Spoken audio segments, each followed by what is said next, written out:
No meetups, none of those last conversations, none of those, just for old time's sake, none of that. Because I promise you, they're just going to try to manipulate their way back into your life. They're going to try to talk you down. They're going to try to tell you your experience wasn't what it was, or that they've changed, or that they can do better. Nope, they've had their chance. They've had their opportunities. None of that. No closure talks. None of that.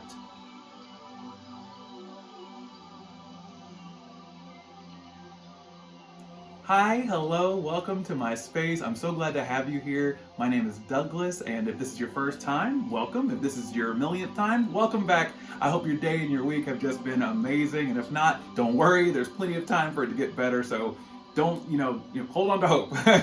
Today, I want to talk about some effective ways to go no contact.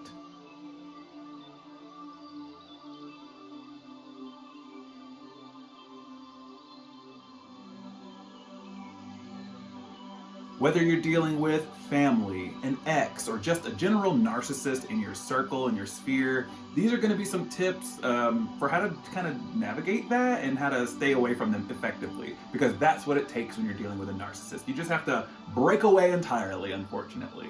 And I think many of us have dealt with these people, with these behaviors in our life, and it's such a common thing. I think it might be helpful for you, so we're going to talk about it. Before we get started, I want to make sure it's very clear. The main component of what a narcissist is going to do in order to, keep control over you is a narcissist will try to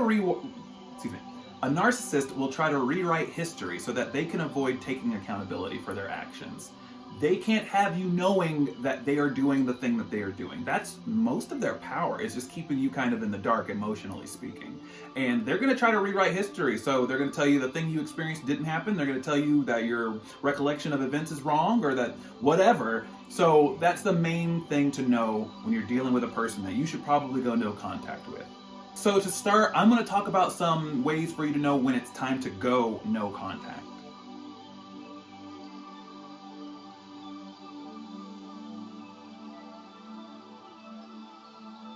The first way to know that it's time to go no contact is that maybe you've tried before and you just keep getting sucked right back into that pattern, or into that relationship, or into that dynamic. This could be family, this could be an ex, but this is the person, or whatever, the group situation where you've picked up on their bad behaviors before. You already know, ooh, this ain't it, this ain't the vibe, and you've tried to escape, and then a year later you find yourself right back into that same pattern, right back into that same routine. That's one of the clear cut indications that I should just completely maybe take this person out of my life, because that's intentional. They want to find their way back into your life, and I'm sure it started off small, and they'll creep their way back into it, whether it's just one quick like on a post or just like a quick hello in person. They're trying to nudge their way back into your life ever so slowly, to where by the end of it you don't even realize that they are fully enveloped in your life again. So one of the main ways to know it's time to go no contact is if you've tried before and then you find yourself right back into the same situation. Another clear-cut way to know it's time to go no contact is if they are emotionally or physically abusive. You deserve to be safe, mentally and physically. If they are presenting an unsafe situation for you, I'd say it's time. You don't need to second guess yourself. You don't need to go through a checklist of things. If you feel unsafe, that's just, hey, maybe it's time to go no contact. Maybe it's time to completely cut them out of my life because I feel unsafe. And safety, that's relative to your experience, and you can dictate what that is. Nobody else can tell you what that is, and remember that.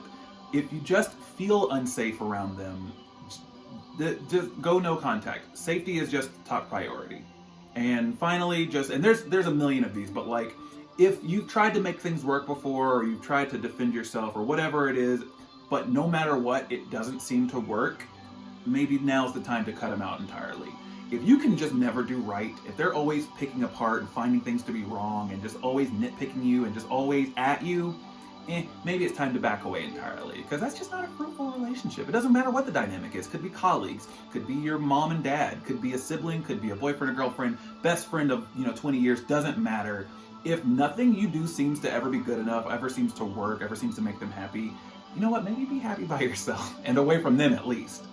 So, here's some ways to fully go no contact, to fully cut them out of your life.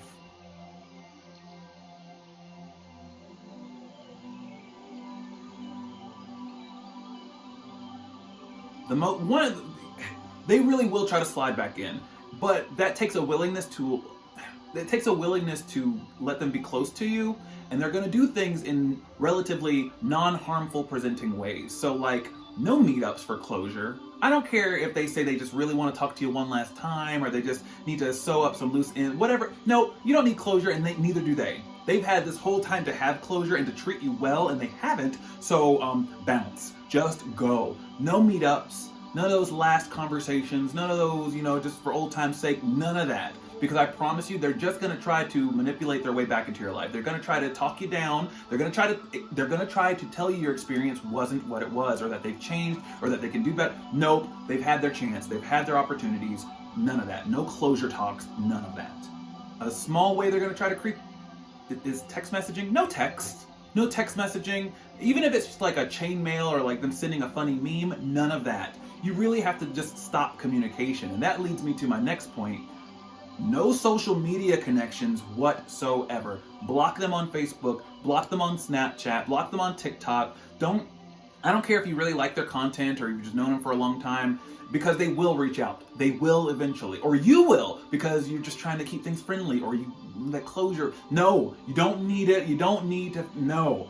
Completely cut them out, block them, block all of their accounts. Every last one of them. Block their texts, block their phone calls, all of that. They can't have any access to you, and the quickest, easiest access we have, in the year 2022 is social media. So nip that in the bud. Just cut that out entirely. Don't give them that leg room. No staying friends. I'm sorry. No, you can't just be friends. Again, this is family, relationships. No connection whatsoever, and not acquaintances. You just don't know them anymore. You have to put in your head that they are a complete stranger and a dangerous stranger. Would you want to have coffee with a dangerous stranger? Hopefully not. So treat them that way, because they've had their chance to treat you well and they have not. And the second they get the chance, they will abuse you again. So they have to become a stranger to you. So no staying friends, no staying acquaintances, no staying friendly. No staying friendly. They weren't friendly to you. Why do you owe them friendliness now? You don't. So don't give it to them. And then, just a final one, no group meetings. Like, let's say you're still friends with their friends and vice versa. I would just cut off all the connections in general, but like, let's say that's impossible. I would just avoid group settings where that person's going to be involved. So if that means not going home for Thanksgiving or Christmas, don't go home for Thanksgiving or Christmas. If that means not going out to the bar to hang out with old friends from high school, don't go to the bar to hang out with old friends from high school. Avoid them. They cannot exist for you, because I promise you, you're on their mind, and they're trying to find a way to needle their way back into your life. Did this list help you? Was there anything I left off? Because I know this list could be like, 100 things long. And maybe I'll do a subsequent video follow up with some more tips and maybe some more signs that you should go no contact. Going no contact is not easy. It takes strength, and it's going to be painful, and you're going to second guess yourself. So don't allow that person that's going to make you second guess yourself to come. Don't allow them back in your life, because it's for the best. You will heal, you will be better, and it's going to be painful, and it's just going to take time. But if you can go no contact with this person, this abuser, this person that's bad for your health, you will come out shiny on the other end, metaphorically speaking. I hope you enjoyed the list. I love you so much. Please don't forget, I post new content every Monday and Thursday. I post my TikToks as shorts like every other day. I make music content a couple times a year, so join my community. Don't forget to like, subscribe, and share. Comment below, say hi, I subscribed. I would love to hear from you. If you have any questions, if you want some personal one-on-one advice, please comment below. I'd be happy to give you my input if you'd like it. You're powerful, you're beautiful, you're wonderful. We attract love, light, peace, safety, and security, as long as we say we do. I'll post more soon.